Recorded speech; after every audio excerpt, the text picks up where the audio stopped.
Working with stretch patterns is different than working with tile patterns. Tile patterns keep the same size object, they just repeat it over and over again. A stretch pattern does exactly that. It stretches to fill the space. Here we have three rectangles. Each one has the same PowerPoint pattern fill. Now we're going to be copying and pasting these as pictures in here so that we can modify them. So what that means is PowerPoint is going to stretch these. If you have a small one like this, it will stretch it to fill the space. So what do you think is going to happen to those little squares when you stretch it? Well, they're going to be a lot bigger. Now this one is about the same size as this text, so it should be perfect. It should look exactly like this. Now this one is much larger. So what is PowerPoint going to do? Well, it's going to squish that or compress it to fit in the space, which means all the squares are going to be much smaller. So the size of the object you create is going to go into your text, so your text shape will affect how the pattern looks. So if you want the pattern to be exactly the way you created it, you must make the pattern at least the same size as your text or your text shape. If you make it small, it will stretch. If you make it big, it will contract or compress down, and it won't look quite the same as you made it. That's an important feature that we have to be aware of when we work with the stretch patterns. So I'm going to show you that right now. I'm going to take this one. I'm going to copy it. I'm going to click on my text, go to text options, go to my fill, and I'm going to click that, and you see what happens there. So it took that little shape and it stretched to fill the whole text shape. So the little checkerboard squares are much, much larger. Now we're going to take this one. We're going to click in here. We'll do the same thing. Do the clipboard. And you see that fits perfectly. So that was designed about the same size as the text shape, so it looks perfect in there. Now we're going to take this large one, and I'm going to click it in here. Now remember, this is a text shape, so we have to go to the shape options. And we're going to do the same thing. So if you take a look here, you can see what's happening. Small one has to stretch to fill. The medium size, that's the same size as the text, is perfect. And this one, which is much larger, has to scale this down, has to squish everything, compress it all into the shape. And if you look close, it's a little hard to see here, but they're not actually really square shapes anymore like they are here. They're kind of distorted a bit. Okay, so keep that in mind, that that's how stretch patterns work. So that means when you're creating a stretch patterns, if you don't want them to distort, you want them exactly the way you made them, then they have to be the same size as the text or the text shape. Okay, we're going to get rid of this big guy. We're never going to use that. We're going to stick to these two. So when we're creating our patterns, we're going to create one that's going to stretch like this and one that's scaled to the proper size. We're going to do this with two rectangles. One that we want to stretch and one that's scaled to the size. Now technically when you're doing this, you only need one rectangle because you can always crop that down to a smaller size, copy and paste it, and it will stretch. But we're going to use the two rectangles because it's just a little easier if you see it as separate objects. Okay, now remember, to be able to use our artistic effects, these two patterns have to be converted into pictures. So to save time, I'm going to select both of them, copy them, and paste them as one picture. So I can apply the effect to both of them at the same time, and then we'll separate them after that.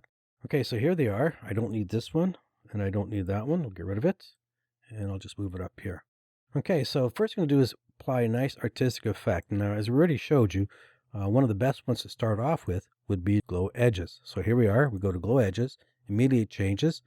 So now we just play with the smoothness until we get to the effect we want. Now let's say I like that one, so we're going to stick to that one. So what I'm going to do now is just duplicate them, and I'm going to crop them. So I'm going to have a small one and a big one. So I'm going to crop. And again, I'm going to clean up the edges a bit, like always. And again, I'm going to clean up the edges. And I'm going to take this one. We're going to crop. We want the big one. Now the edges on these aren't as important because we're not trying to tile them or make seamless tiles. Okay, so let's take a look. Let's take this one. We're going to copy it. We're going to click in here. We're going to go to text options. We're going to fill. And you get that. Now let me take this one, copy it, click in there, go to text options, and we paste it in. So now we take a look and we can see this pattern stretching actually looks pretty good. So we have the pattern that scales to the right size and one that stretches. So a lot of times these abstract patterns that we make, when they stretch, actually look pretty good. The downside to this is that the pattern here is kind of fuzzy. It's a little blurry because it's stretched bigger than it should have. Okay, so next thing I want to do is I'm going to take this, I'm going to copy it. I'm going to just use another effect. So I'm going to go to Artistic Effect. I'm going to go here. I'm going to go to one of my favorites, Paintbrush. And we get something like that. Then I'm going to take the brush size all the way over to that. Okay, so let's take a look and see what that looks like. So we're going to copy that. We'll put it to one of these. And we get something like that. So what I'm going to do with this is I'm going to crop it again and make it bigger. So I want a bigger pattern. So I'm going to right click. I'm going to crop. Now, the thing about cropping is this. You have to remember what you're putting it into. Now, we're putting it into these text or text shapes. So they tend to be wider than they are taller. So you want to kind of keep the pattern the same way. You want to follow the same flow as what you're putting it into it so you don't get too much distortion. So that looks pretty good. And what I'm going to do now is I'm going to just lay it here and stretch it out. It looks pretty good. Now, what I need to do is copy and paste this because I want to add some more special effects. Now, if I don't copy and paste it, whatever effect I add will just replace what's there now. So I want to copy, paste it as a new image. Okay, we don't need that one. We'll get rid of it. Again, you can work with a larger version of these patterns, and they add to the usability of the pattern. Another option we can add to these enlarged patterns, where you don't want to use maybe film grain or texture, we can try cement. Now, cement works really well in a pattern like this, where you have flat color areas and then a pattern. So I'm going to go here. Now, obviously, we don't want that. That's too mechanical. It's too obvious. Mechanical pattern to me is an obvious pattern, like it was generated by a filter. So I'm going to take the crack spacing here. I'm going to take it all the way either one way, or I can take it the other way. I think I like that one. So again, it kind of smooths things out. It adds a little bit of texture, and you don't see the blurriness. So that looks pretty good. Now let's see how it looks into one of these. We're just going to copy that. Let's click in here, and we'll paste it in there, and that looks pretty good. So again, we got two versions of the same thing. So again, you can extend your patterns by just cropping them and enlarging them. So what I'm going to do now is just put it back the way it was. Get rid of the cement that's in there. So what I want to do now is move away from the grid pattern. You can see when I'm using the grid pattern, I want to try something different. So I need to get rid of that grid pattern. So I'm going to go to my Artistic Effects, and there's about 4 that will do that. So line drawing is very good for getting rid of a previous pattern. Glass is very good for getting rid of a previous pattern. Glow edges can obliterate a previous pattern, or sometimes it just enhances it. So sometimes it works both ways. And light screen does a pretty good job of getting rid of a previous pattern. So let's start with this one here. We're going to go to line drawing. Now, what I want to do with the pencil size is drag it all the way over, so we get these nice angled lines. I'm going to click and drag. One of the reasons I like to use line drawing is because I can see the previous pattern underneath it. So I'm actually getting 2 patterns. I'm getting the angle line and the previous grid pattern, which I kind of like. I think I'm going to take transparency up a bit so that I can see a little more of the grid pattern. I think I like that. That looks pretty good to me. Okay, now I'm going to go to my options here and my picture corrections. I'm going to try to add a little bit of brightness. Okay, now let's see what that looks like into one of these. So I'm going to copy that, click one of the text objects, and put it in, and we get something like that. Sometimes when you're looking at it in the rectangle, it kind of looks okay, but actually when you put in the text, it actually looks a little better on the text. So that's not too bad.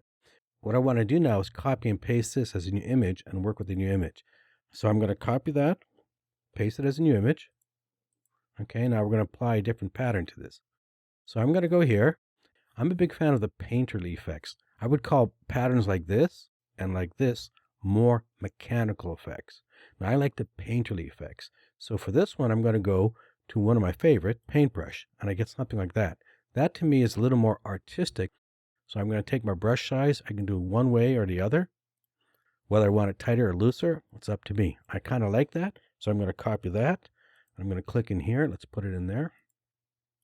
And we get something like that. So I would prefer this over that because it's more painterly, more artistic. When people look at them, I want them to really wonder how I did that. Anybody who works with paint programs and things of that nature, they would look at this, they would probably get an idea, oh, they just applied this kind of filter, that kind of filter.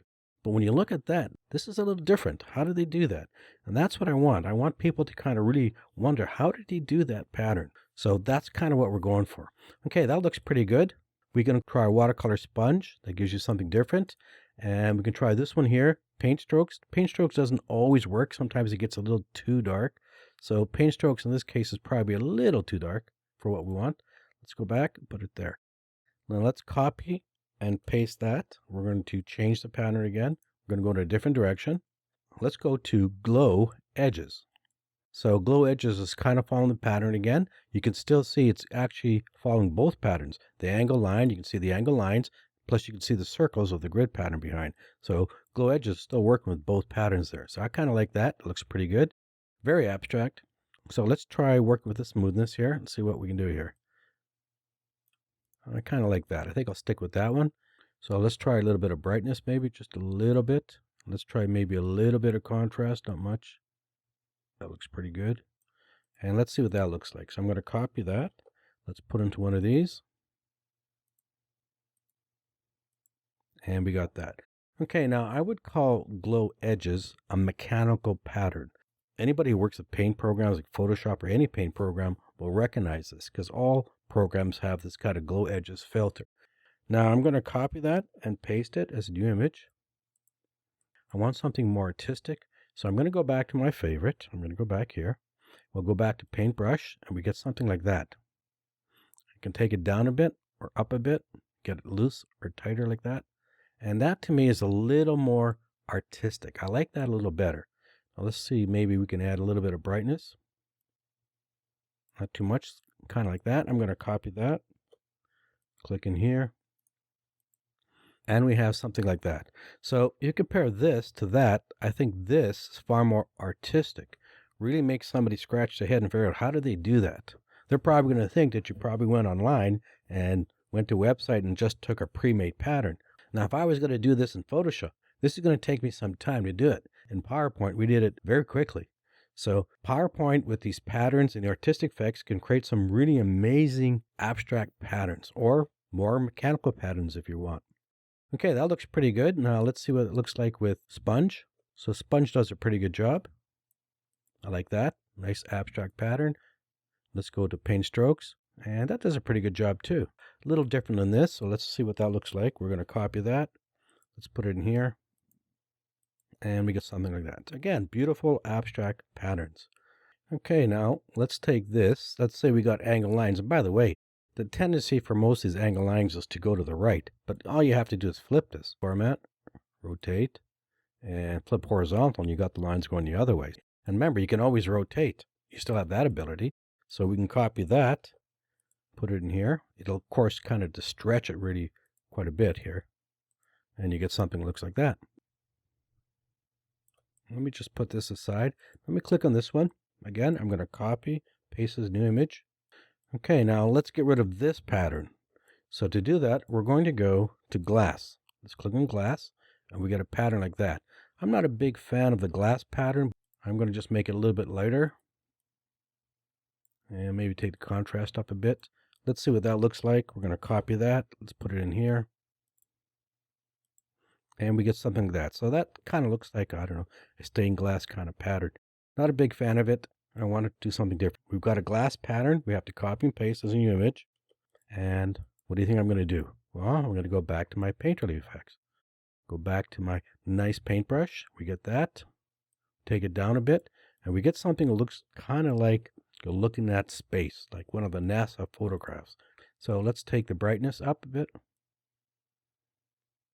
And you might do a little contrast. It looks really nice. We can even go to color. Let's go to color. Let's try temperature. You can move the temperature up or down like this, whatever way you like. Take the saturation up a bit. Let's copy that. And we have a nice abstract pattern. This, of course, will work with our other painterly effects. So let's go to sponge. We get something like that. And, of course, we can try dark strokes, which is a beautiful pattern. I like that. That's a really nice pattern. Let's copy that. Click it in here, and we get something that looks like that. So another beautiful abstract pattern. Okay, now let's obliterate this. Let's try something different. So I want to copy. I want to paste. What kind of pattern can we use? Okay, we tried the line drawing. We did glass. Did the glow edges. We're going to go to light screen. Now light screen puts this grid pattern. I'm not a big fan of it. I mean, I'll just copy and paste it, put it in something. To me, that's a mechanical effect. To me, that looks too obvious. What's interesting about the light screen is this. When you play with the grid size, you make the little grid pieces bigger or smaller. Right now, the default is set at number 4. But if you go to number 3, it does something entirely different. It gives you an entirely different pattern. So if I go up to 5 or 6, I'm just making my grid bigger. Now, if I go down to 3, I get something entirely different. It actually flattens it out. If I were to go to number 2, it just goes and makes a smaller grid. So the number 3 is interesting. It flattens it out. I like that. If I had to use that pattern, that's the one I would use on number 3. Now I'm going to show you what we're going to do with this. We're going to copy, paste. Okay, so we got that. Okay, I'm going to take this one. I'm going to move that one aside. I'm moving some things aside because for the last part of this, you're going to see some really quite remarkable effects. Okay, so let's take this. Too mechanical for me. Don't like it. So where am I going to go? I'm going to go to my painterly effects, paintbrush, and we get something like that. That looks like big dabs of paint. I really like that. So that looks far more artistic than that does. So I'm going to copy that, and let's just put it here, and we get something like that. So if you compare this to that, this is far more artistic than this. It's too mechanical for my taste, more artistic for that one. Okay, and again, we can always try our sponge, and we can try our nice paint strokes. See what you like best. Okay, that might be a little too dark, but it actually looks pretty good. If we were to copy that and put it into here, it probably wouldn't be too bad.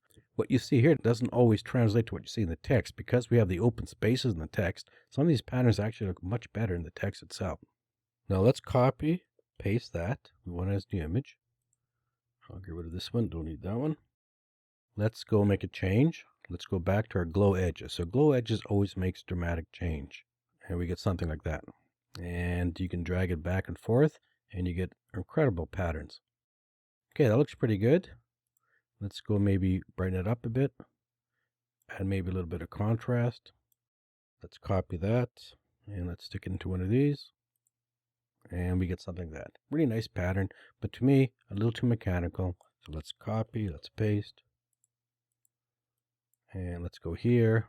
Let's go to our paint. That's far more artistic to me, much more looser. I kind of like that. So I'm going to copy that, put that in there. I kind of like that over that. Now we can try sponge, and then we can try paint strokes. Beautiful. Really like that. Beautiful pattern. Looks really good. Let me take that. Let's copy that. Let's put it in here. Nice abstract patterns. Another artistic effect we can use that works really good with patterns is this one here called cutout.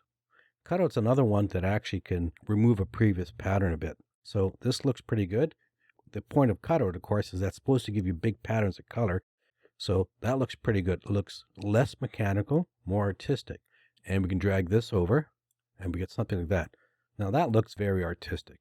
So let me go here. Let's take the brightness up a bit, maybe a little bit of contrast. Let's copy that. Let's put it, let's say, in this one.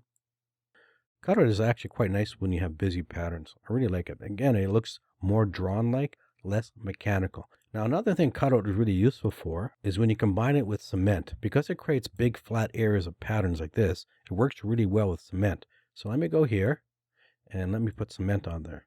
You know, it has a cement pattern, too obvious, too mechanical. So I'm going to take the spacing all the way down to the left, and we get something like that. Now, we could also take it all the way to the right. We get something very similar but slightly different. What that does is give you a bit of a three-dimensional quality.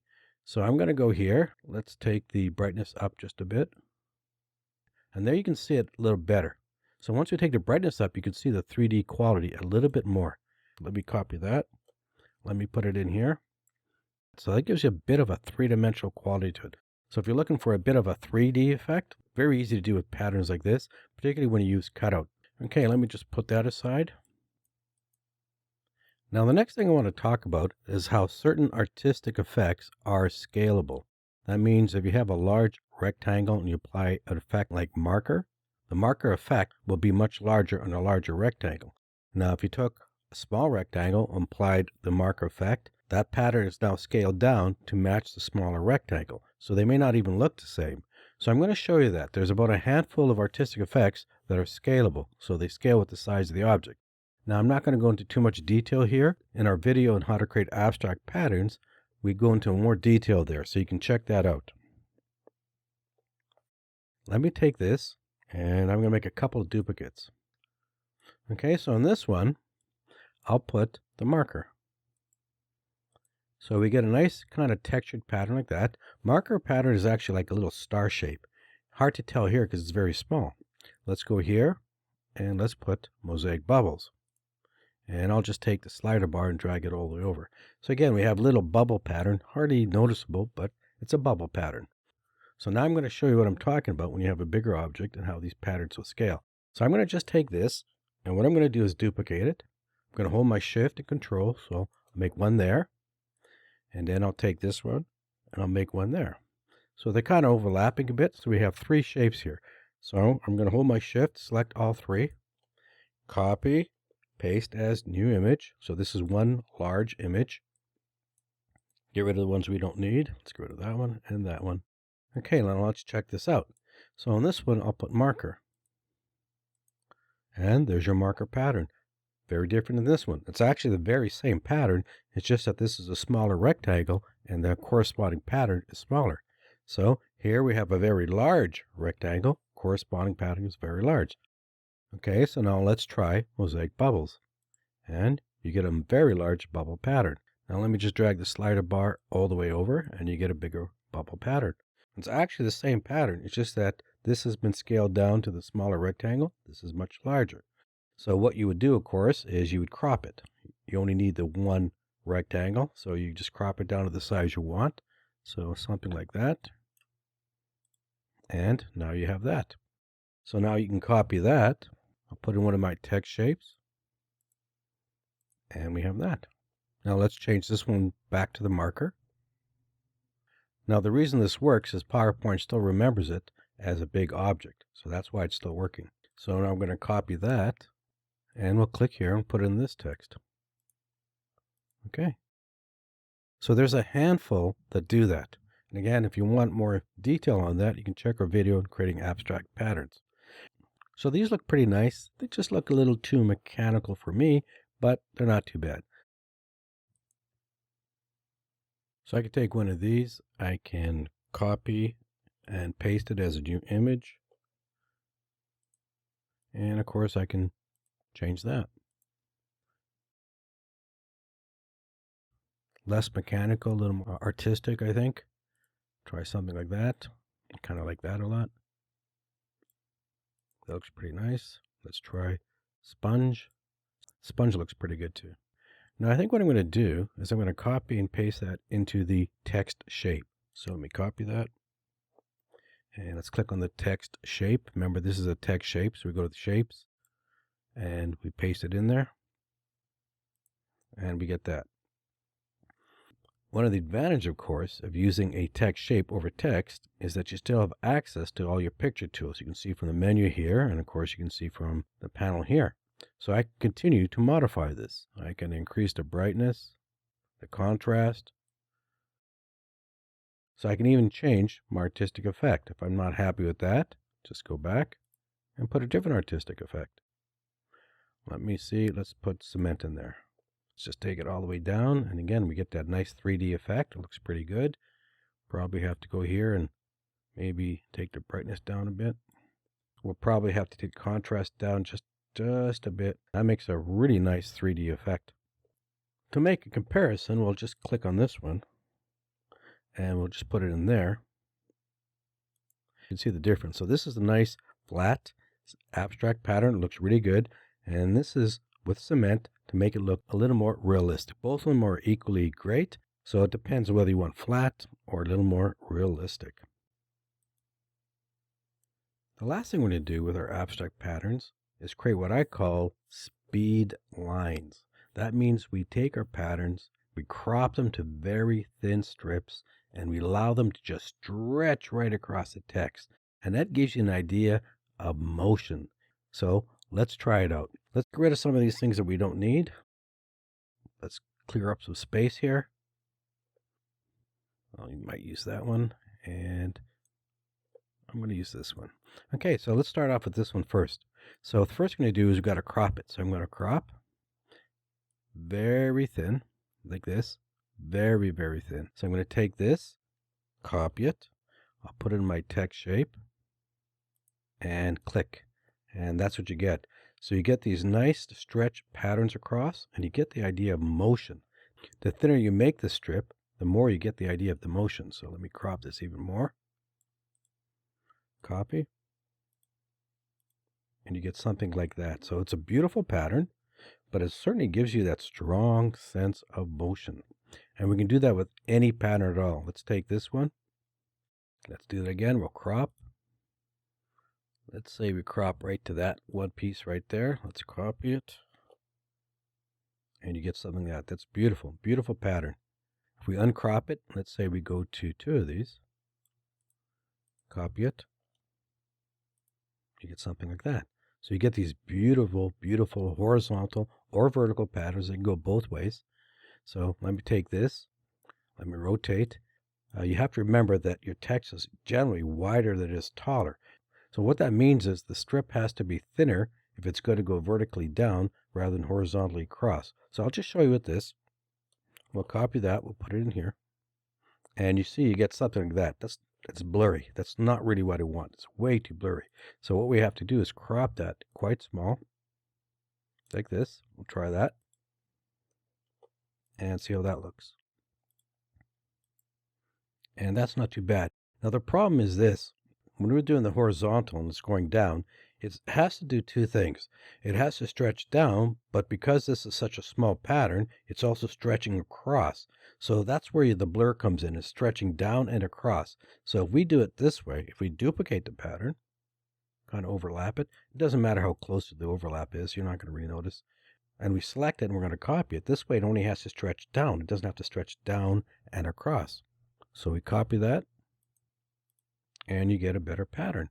Okay, so let's try some other ones. These are kind of interesting. So let's take something, let's take this one. This is going to be really interesting. Because we have this nice little grid pattern, you're going to see what that does. So let me right click, let's crop. We're going to crop here. Okay, so that's going to be the nice width. So it should work out pretty good. That's the actual width. So let's copy that. Let's go to shape. So you get these beautiful strips that go down. With the line screen, because you have this grid pattern here, you can see that there's actually solid patterns. They look pretty nice. So that's kind of interesting. So let me try something else. Let's take one of these. Let me crop this.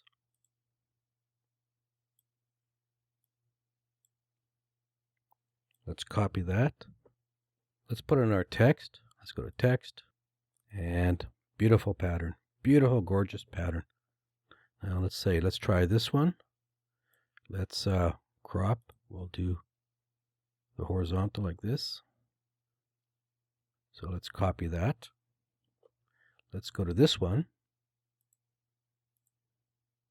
And you get that. Really nice pattern. So I think you're kind of getting the idea of what we're doing here. Now let's crop this. Let's have it stretch across. And we can crop it at any point. It doesn't really matter where you crop it. So let's say I want to get those circles in there. Okay, so what I'm going to do next is I'm going to retype this text. I'm going to type the word pattern, so the text is much longer. And you're going to see that these really, really look good in a longer word. So let me just do that. And let me just stretch it out a bit, like that. So let me copy that. You can see that it looks pretty good there already. So let me click in here. Let's go to text, and let's stretch that. So that's beautiful pattern. Okay, it gives you a nice sense of speed, but it's a beautiful abstract pattern. Very, very nice. And again, you can continue with this. I mean, you can go back to your artistic effects, and you can change that. So let's say I want to go to that. Okay, I can also go to my options here. I can make it brighter, contrast. I still got everything to play with there. So I can copy that, stretch that across, and you get something entirely different. Beautiful. So you have an unlimited number of patterns to create, and then you can even do combinations. So let's say I were to take this one, I'm going to bring this one to the front. Let's see what the two combinations look like. Now, they don't always work out well, but they're kind of interesting sometimes when you combine them. So I'm going to just copy both of those, put them in here, and text, and we get two different patterns kind of melting into each other. Pretty good. So let me take this one, and let me just crop that even smaller. And I can even put it in the middle, like that. Let's copy that. And we get something like that. Okay, let me get rid of these two. And let me take this one with a nice little grid pattern. Let me just rotate it. So obviously it's taller than it should be. It'll just squish in here, but it'll still look pretty good. So let me copy that. Let me click in here. And let's spread that out. And let's spread that out. So you get a beautiful, nice pattern in there. Gorgeous pattern. And you can see it's more of a solid strip than it is in these other ones. So because of this grid pattern here, it tends to make it a little more of a solid kind of a strip in there. And then you can sharpen it and add more contrast and everything else. So anyways, there is your stretch patterns. So let me get rid of this one. Okay, so let's go back to the beginning. What did we start with? We started with this one PowerPoint pattern fill. And just the blue and white one. If you change the colors, that will affect what we're doing here. So just that one pattern created all the stuff we did here. If you take your PowerPoint patterns and try different ones, different combination of colors, you're going to get an unlimited supply of these beautiful abstract patterns. So if you check out our other video on creating abstract patterns, you'll see that you could use any object in PowerPoint to create an abstract pattern. It doesn't matter whether it's a rectangle, gradient, a photograph, or whatever, you can do it.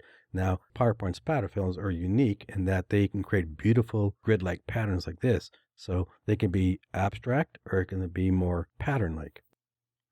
So that concludes our series on using PowerPoint's pattern fills with the artistic effects to create these phenomenal patterns. So we hope you enjoyed this video. If you liked the video, give us a like. If you'd like to subscribe. We always have more videos like this. So thank you for watching, and we hope to catch you on our next video.